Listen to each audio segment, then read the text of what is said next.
My name is Ryan G, with my co-host, the real Pete Kirkwood, and this is the Hero Podcast 64. Now, today's topic, dear listeners, has a lot to do with growing up.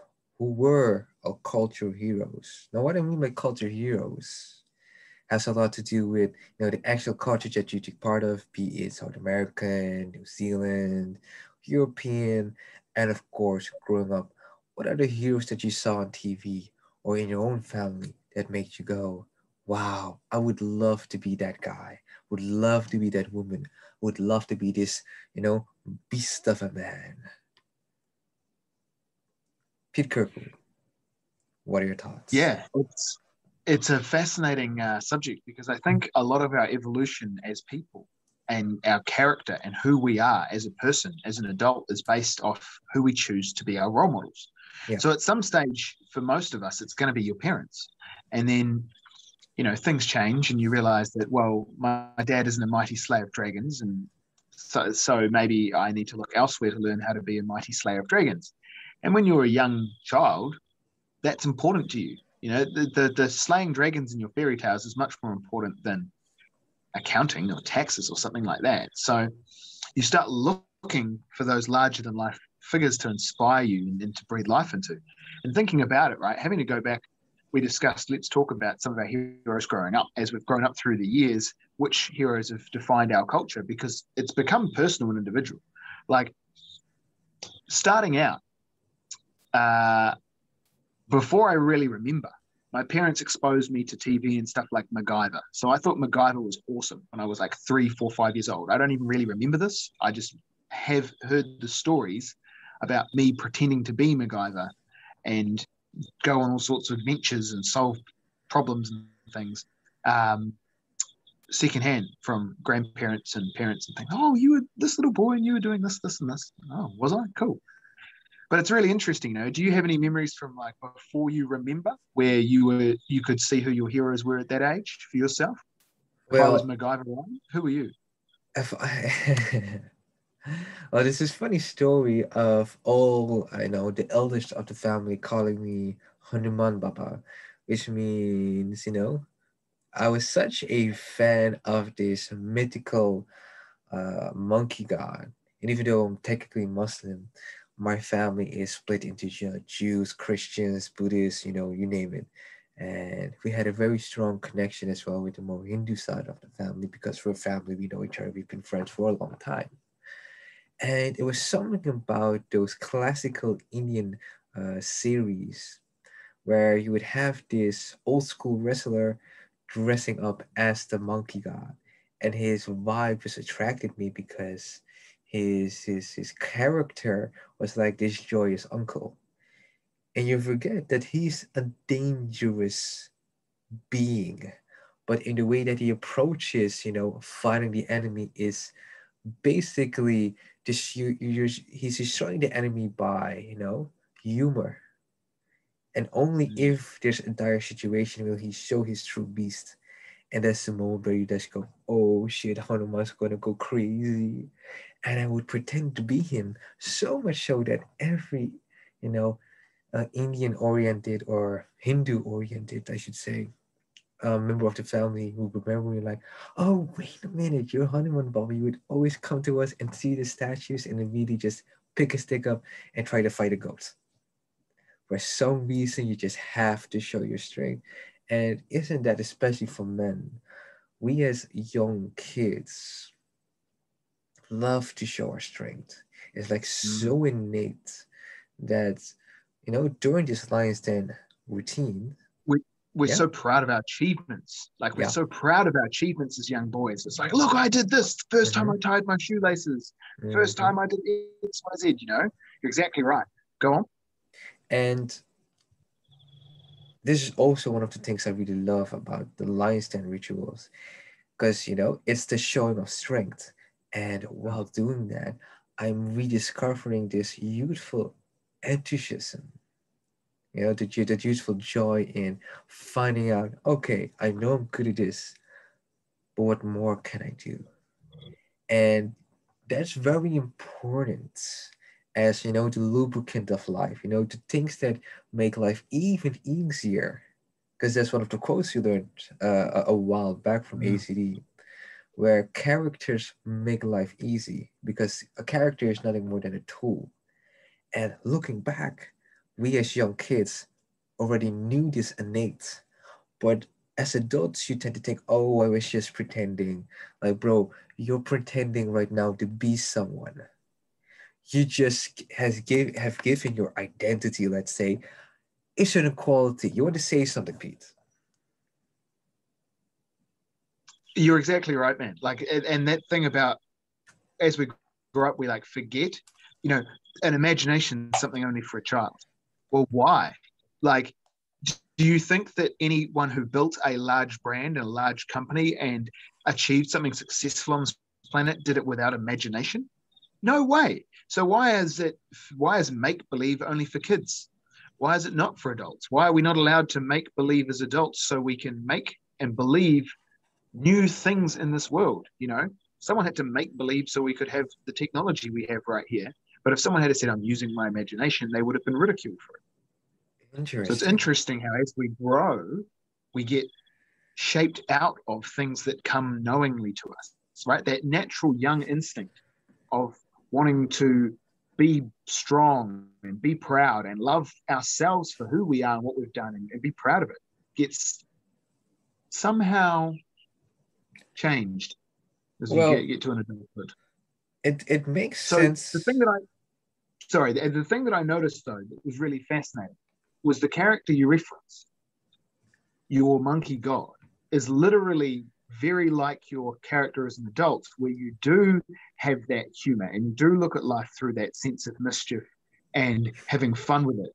And you also will turn around and kick someone or take them to the ground, and you are a force to be reckoned with. If required, you can step up and deal some physical punishment out as well, but you would much rather look at the lighter and more humorous side until you have to deliver an ass whooping. And here Exactly. I am as a hero coach solving problems for people like a MacGyver. It's fascinating, that parallel. So growing older, like as you started to grow older, how did your heroes change? Who were your heroes as you started to get a bit older? What different things stood out to you? Well, let's take myself from Ryan being 5 years old, growing up, wanting to show strength, and then realizing that strength is only one part of the aspect. I also have to Mm, do great at academics because, it's traditional or expected of, especially the oldest, to do good at school, be good at school, but I wasn't. So I had to look for ways of saying, what if Ryan was intelligent? But it's the same thing as saying what characters are intelligent, and inevitably Hanuman is intelligent. Doesn't matter what you say, he is mischievous because mischief is simply the outcome, but he was intelligent enough to make it so. And while perfect. doing that, I made it a game of every time I had a challenge. I would ask myself, what if I was Hanuman? How would I name him? Then I would almost say, what if I had a big brother? And would call him Big Brother Ryan. I had to become my own big brother. And it's like a game I played to cope with the stress of being the eldest, etc., etc., etc. And these methods helped me think more logically of the situation. Mm, Let's say I get a bad grade. What would Big Brother Rise say? What? You're gonna get an ass whooping. You're just gonna have to accept it. You're not gonna like it, but so be it. The true goal now is to make sure you get good grades and make it into a game and start learning how to love it. And it was a long process of learning how to love learning. Long process because I had even every subject has, let's say, math versus more chemistry. I like math, I don't like chemistry. But technically they're the same thing. You just need to switch. mm. And Yes. it's and the heroes changed, especially when anime became a thing in my life, where I was looking for the underdogs that became, Naruto eventually became the Hokage. And I associated myself with all the underdog characters only to realize Hanuman was one of the great underdog characters. It cycles back. It all cycles back, and even the Monkey King from China, he is in his own way an underdog that became extremely powerful through the process of life, Mm. Mm. because he wanted to be himself so much so that he attracted like-minded people and like-minded challenges. Isn't it fascinating how these old characters, like from, traditional fairy tales in the past and the rest of like that, they are such fantastic archetypes and metaphors for how to live your life well, to express yourself as yourself, to study, train, work, grind until you get better at doing whatever it is you're doing and more powerful at whatever your required tasks are. Like, they teach good morals and values. It's really fascinating how that changed as we got older and the different characters introduced. Like, I think about it, you've made me reflect on what sort of heroes was I seeking in that stage once I got to school. And for a while there was Optimus Prime, which was all about doing the right thing and being good. That's a big part of Optimus Prime's character is, he's all about the right thing. Followed by Gandalf, because I read Lord of the Rings at a young age, and I had The Hobbit read to me at a young age, and then I read Lord of the Rings when I was about 7 or 8 years old. And Gandalf stood out for me as this guy who, he had the answers. He knew what it was about. He understood how life worked. And he was the guy you wanted to be like. And even when Saruman turns around and betrays him, he's like still holds stoic about it and does the right thing and keeps on the track of the true right knowledge and the rest of it, Mm-hmm. And I can see how that reflected that I would always work hard and study hard and do good at school. But if anyone came across and told me how it was, and I was like, you're not fucking right, mate, I would call them on it, teacher or not. No one's authority was stronger than what I knew to be right and true. So teachers that taught ethically and by empowering their students to do the right thing found me a great student. The other ones that found I was challenging were the ones that tried to play power games on me and outsmart the kid. And I was like, let's go. I can remember those arguments getting into those teenage years where my maths teacher would rail at me for sleeping in class. And my response was like, I've got their answers right. I'm tired. I have a job. I have things to do. And the way this class is run bores me. What do you want me to do? I'm tired. I'm going to sleep. And he couldn't compete with that because he ran it in such a rigid manner that there wasn't the flexibility for someone like me to be in that class where he could go, okay, here's some stuff for you, and here's some stuff that'll keep you entertained. It was like, just sit there and wait. All right, well, I'm going to go sit here and sleep. And that archetype, like, that's how Gandalf would have played the situation. But I didn't think about it till you brought it up.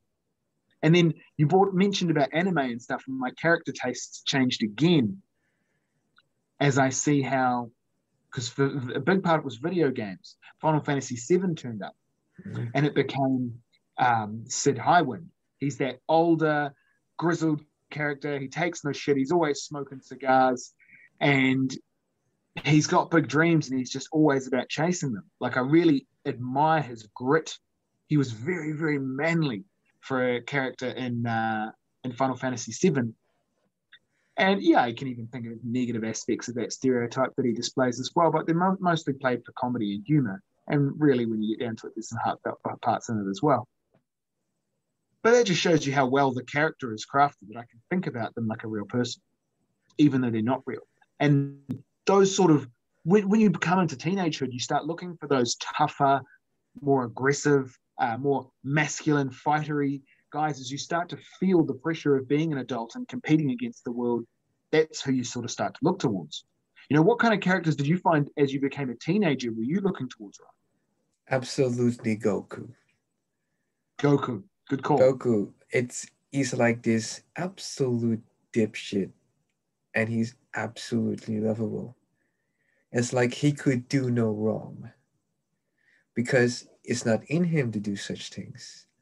But he's like goofy to a fault, and you just have like to love him. And it's in that innocence that you start to realize it's really hard to hate him. Yeah, I'm smiling right now. Like as soon as you mention his name. And I also, one thing I loved about uh, him as well was the fact that he had a fantastic appetite. He's always ready to throw down and he's always ready to eat. And for some reason, I associated that with my own character because I love a good fight. It's just so much fun. But I also love a good dinner, you know? Good food, fantastic. Fantastic. And I try to be that in many ways, but of course I'm a teenager, so I want to be a bit more edgy. So just, Naruto came up, Sasuke, and me experimenting with different ideas, not knowing what I was doing. And it's in the transformative years, let's say, that I was looking for acceptance, only to find out in later years when I took martial arts more seriously, when I took my studies more seriously, when I took my dad's business more seriously, I became more self acceptance. And with the self acceptance came the initial results I was looking for, meaning to be accepted by the group, because I became so valuable that you could feel it in the vibe of people like, oh, Ryan has evolved. I like him more now.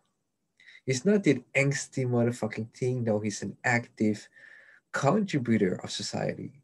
And in many ways, that's what Goku is, whether you like it or not. I bet his wallet must be huge for, the food that he gets to eat and the business that he provides for the restaurants. And at the same time, he saves the world, even though, people, a lot of people don't know about it. He doesn't do it for the recognition.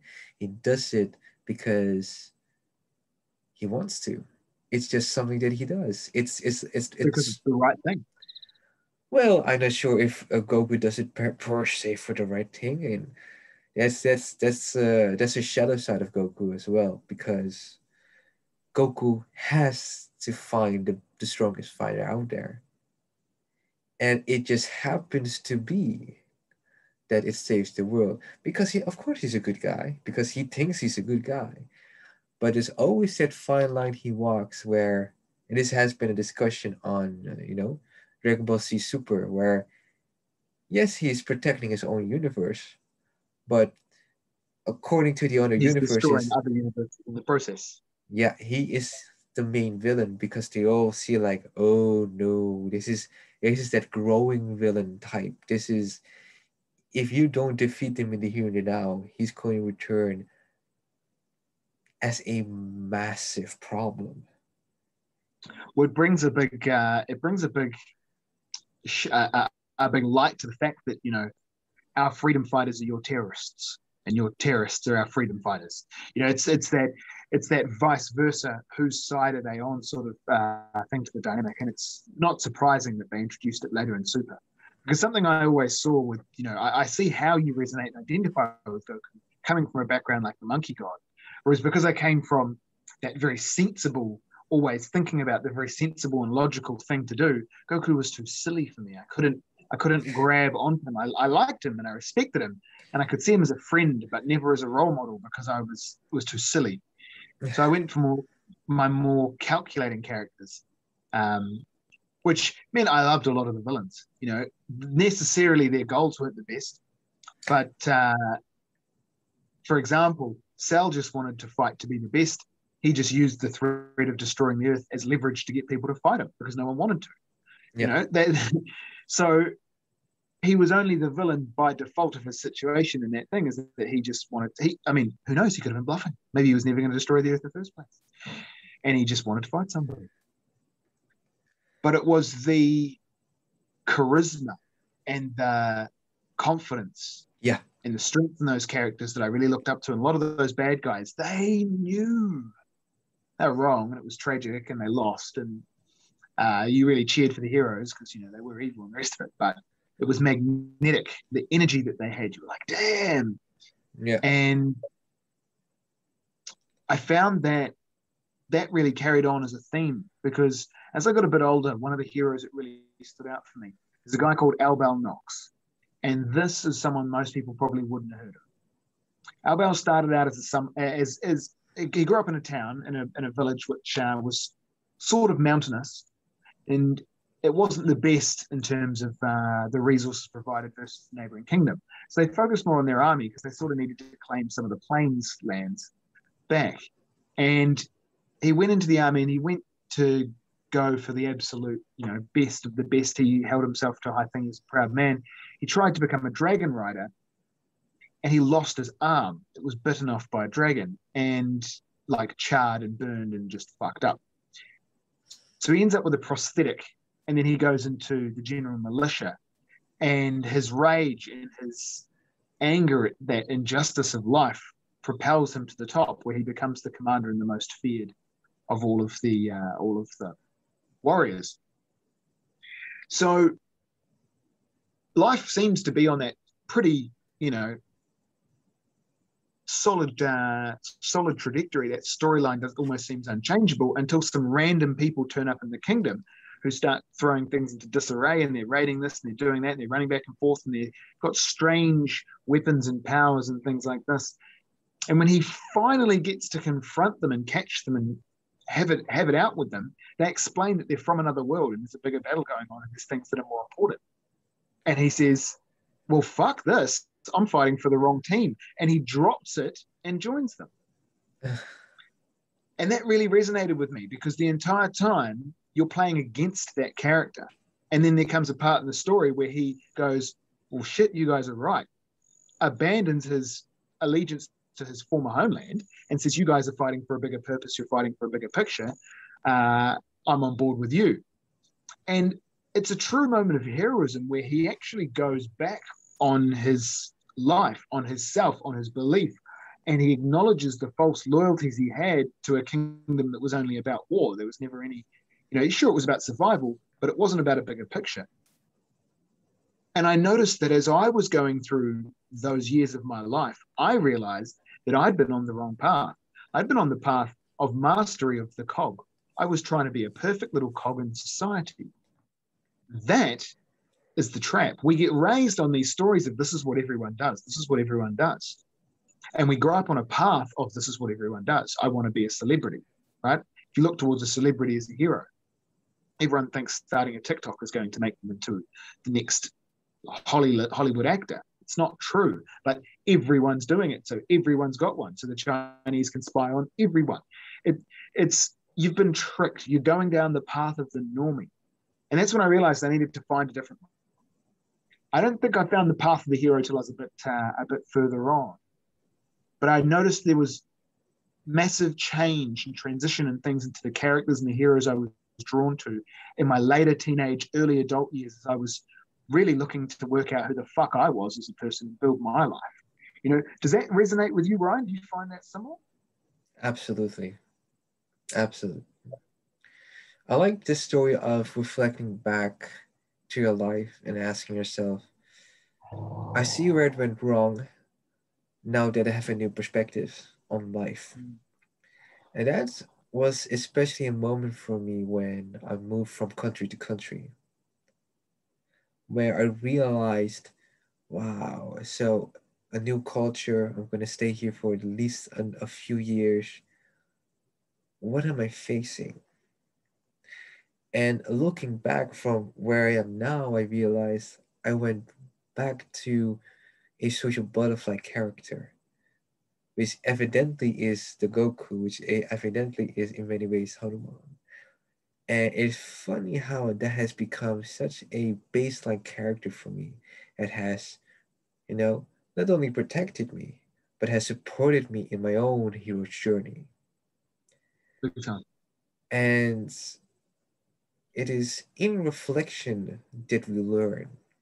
Reflection should be done from a place of ease and comfort and acknowledgement, not per se acceptance, but acknowledging the situation for what it is. I like that. It is what happened in the past, and without blame or shame or guilt, acknowledging that you've only had so much information in that time to deal with whatever challenge was in front of you.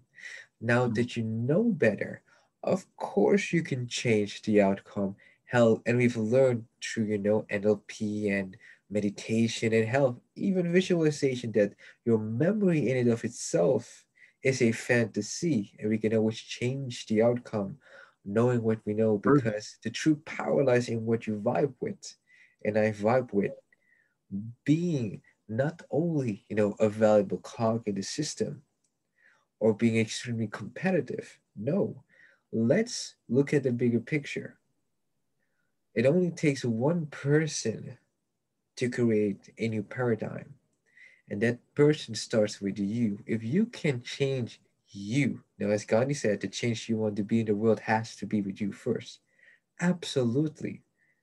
Clean your fucking room, change your life, become a better man, become a better woman, become so powerful in your being that, of course, you're going to solve the problem. You don't have to like it, but of course, you will solve it because you are the hero. You are that magnificent villain, that magnificent bastard that every hero shakes in fear of. I would rather not fight him. And in many ways, you already have the power. So if any lesson you want to take away from this,